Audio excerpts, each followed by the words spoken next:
Bienvenidos a nuestra sección Ley de Víctimas y Restitución de Tierras. Recuerden que estamos con ustedes todos los miércoles y los jueves aquí en Noticias Telemedellín durante 15 minutos. Hoy vamos a desarrollar el tema de restitución de tierras. Vamos a hacer más pedagogía sobre el mismo. Hoy nos acompaña Julio Costumal, coordinador jurídico de la Fundación Forjando Futuros, y también está con nosotros Víctor Montoya, abogado de la Fundación Forjando Futuros. Señores, muchas gracias por estar con nosotros y bienvenidos siempre. Bueno, 441-2100 es nuestra línea telefónica, ya está abierta, y les recordamos que este espacio tiene el apoyo de la Unidad Nacional de Víctimas, que está pendiente en nuestro máster de las personas que se están comunicando con nosotros para revisar en tiempo real cuál es el estado precisamente de los casos en el sentido de que así lo requieran. Comencemos cómo acceder al proceso de restitución de tierras, Víctor, para empezar a explicarle a la gente que hay personas que a lo mejor no saben cómo pueden hacer este procedimiento. Bueno, pues básicamente la persona que está interesada en iniciar el proceso de restitución de tierras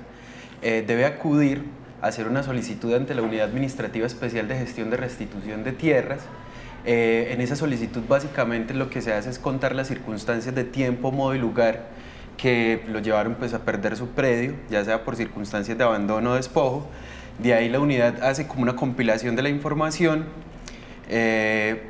básicamente la compilación del terreno y la compilación de la información pues como de los familiares que estaban en el momento de la pérdida del predio. Ajá, bueno, vamos a recibir nuestra primera llamada telefónica. Se trata de Marta. Marta, muy buenas tardes. ¿Qué inquietud tiene a esta hora?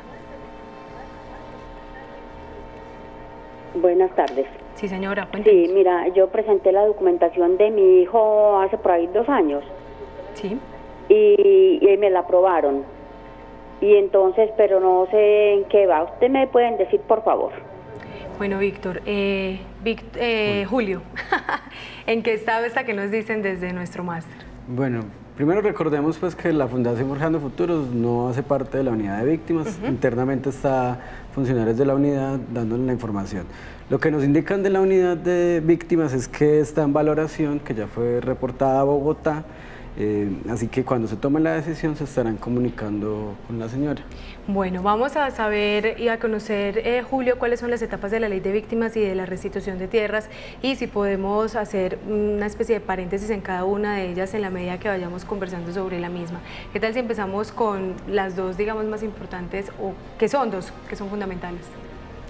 Bueno, son, como vos lo dijiste, son 2 etapas, una etapa administrativa, una etapa judicial. La etapa administrativa se inicia a través de la solicitud que comentaba Víctor ante la Unidad de Restitución de Tierras, y la conclusión a la que se busca llegar con esa etapa administrativa es que se incluya en un registro de tierras despojadas.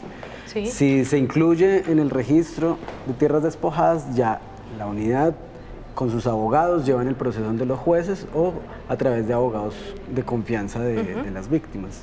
Muy bien, digamos que si una persona en este momento está en la ciudad de Medellín y desea acceder al proceso de restitución de tierras, hay unos paso a paso. Yo sé que nosotros lo mencionamos permanentemente, pero Víctor, ¿cuál es, digamos, ese punto de arranque que pueden tener esas personas y por qué es importante que accedan a este proceso al que además tienen derecho? Bueno, lo primero es que acudan a la oficina de la Unidad Administrativa Especial de Gestión de Restitución de Tierras. Digamos, ese es el primer paso para iniciar el proceso de restitución. Para iniciar ese proceso en esa etapa administrativa de la que hablaba Julio, pues no se requiere más que la cédula de ciudadanía, ¿cierto? Y como lo decía ahora, comentar las circunstancias de tiempo, modo y lugar en que sucedieron los hechos. ¿Hay que tener pruebas? Que las personas nos preguntan mucho por ese tema, ¿o no, Julio? O sea, al comienzo la unidad está en la obligación de recepcionar la solicitud con el mero documento de identificación, pero en el proceso administrativo la unidad va a recaudar una serie de elementos que le van a permitir determinar si esta persona efectivamente fue víctima, y esas mismas pruebas las llevará ante el juez de tierras. Básicamente la carga ahí de recoger toda la documentación y de hacer el análisis es de la unidad. Muy bien, ustedes en la Fundación y en general en la ley se habla mucho del tema de microfocalización. Víctor, ¿cómo podemos definir esto a la gente? ¿En qué le puede servir el tema de la microfocalización? Bueno, pues básicamente el decreto de microfocalización es una decisión administrativa que toma la unidad de tierras, por decirlo en esos términos, y en ese decreto lo que hace es establecer sobre qué zona se puede hacer la restitución. Esa microfocalización básicamente depende de un concepto de seguridad dado por la fuerza pública, por el Ministerio de Defensa, quienes, digamos, determinan si en esas zonas sí es posible iniciar el proceso de restitución. Bueno, les recordamos nuestra línea telefónica 441-2100, se pueden comunicar con nosotros y también nos pueden seguir en redes sociales. Julio, ¿por qué ha habido, desde el trabajo que ustedes están haciendo en la Fundación Forjando Futuros, unas ciertas trabas, digamos, en este proceso de restitución de tierras? ¿Qué tan adelantado puede estar o no en este tiempo desde la aplicabilidad de la ley? Bueno, lo que mencionaba Víctor, el asunto de la microfocalización es una figura, un asunto que se inventó pues la unidad de tierras con el ministerio. Eso no lo traía la ley. Se supone que los términos para incluir en el registro de tierras a las víctimas son de 90 días, pero con este concepto que se inventó la unidad, se está limitando a que las víctimas esperen que se microfocalice y luego ahí sí se empieza a contar el término. Entonces hay zonas en las cuales no se han dado conceptos favorables de seguridad y por ende la unidad de restitución no puede iniciar su trámite, su microfocalización e iniciar los trámites respectivos. Hay zonas en las cuales nosotros conocemos por la experiencia que hemos tenido que es favorable, la gente ya retornó sin acompañamiento institucional, pero a pesar de eso la unidad de restitución no ha realizado la microfocalización y por ende las personas todavía siguen esperando a que se les reconozca y se les incluya en el registro. Muy bien, tenemos una llamada telefónica, se trata de Elena. Elena, buenas tardes, ¿qué inquietud tiene a esta hora? Muy buenas tardes, mira niña, lo que pasa es que yo soy desplazada del 2001 y yo declaré en el 2010, más sin embargo yo pido una ayuda y me la niegan por el desplazamiento, que soy del 2001, entonces yo no sé en qué irá eso o qué. Bueno, ¿qué le podemos decir a doña Elena? Bueno, la señora se encuentra incluida en el registro, me dicen pues del interno, pero hay que recordar un punto muy clave en lo relacionado con las ayudas humanitarias de emergencia, de desplazamiento básicamente.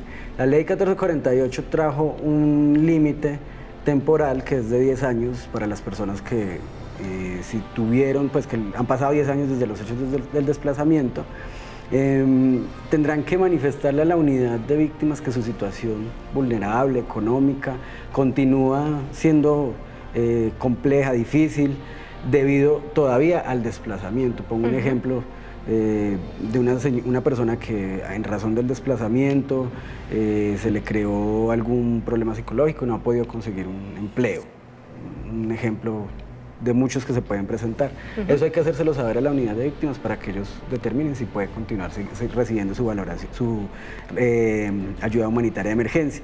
Y ya la indemnización administrativa, la unidad hace unas evaluaciones para determinar a quién, de qué manera va a hacer esa reparación, que en el caso de desplazamiento son 17 salarios mínimos y tienen hasta el 2021 pues, para pagar esas indemnizaciones.